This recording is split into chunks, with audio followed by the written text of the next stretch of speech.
चली हम गायक मनीष मतलबी नवरात्र के पावन महीना में ये गाना के साथ दे रहल बानी हमार राजमंगल जी। आई गाना सुनी।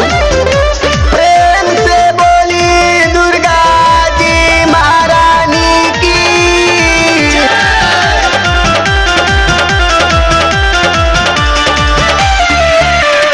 चुनरी चढ़ावे रानी जाता नी थामे, असो के मेला हम घूमे नहीं गावे।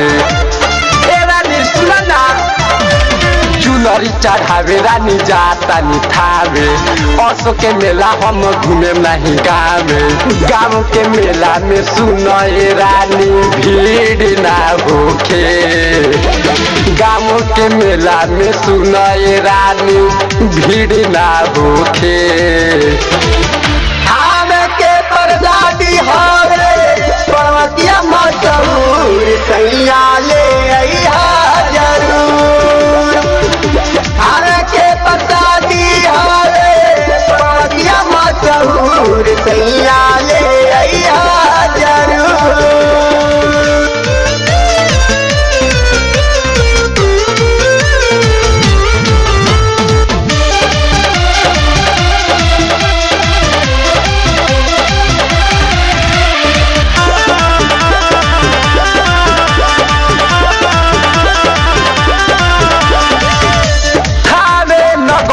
में रानी अमृत बरसेला, घूमे खातिर थावे हमार मनवा तरसेला। थावे नगरिया में रानी अमृत बरसेला, घूमे खातिर थावे हमार मनवा तरसेला। गाँव के मेला में सुनए रानी भीड़ ना होखे।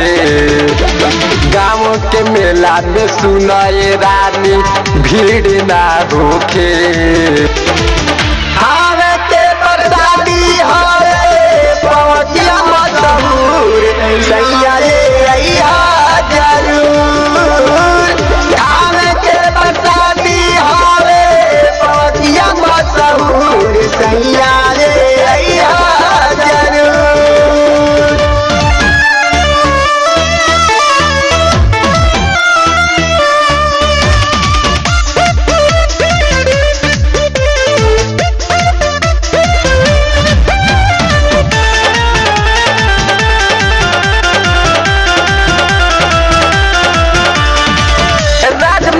मतलबी सेवका जाते बालो साथे। सुनिए सैया हमके लागे नी डाटे।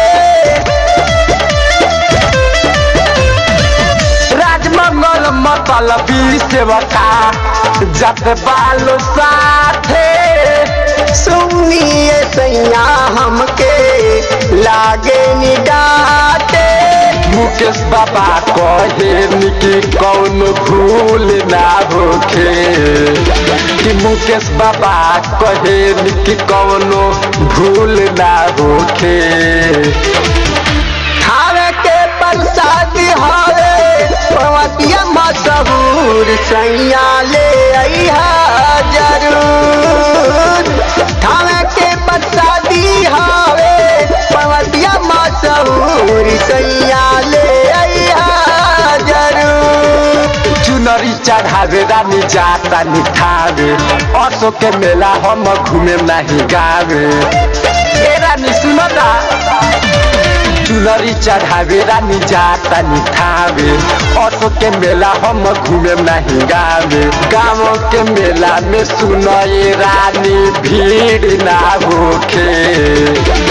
गाँव के मेला में सुनए रानी भीड़ ना होखे।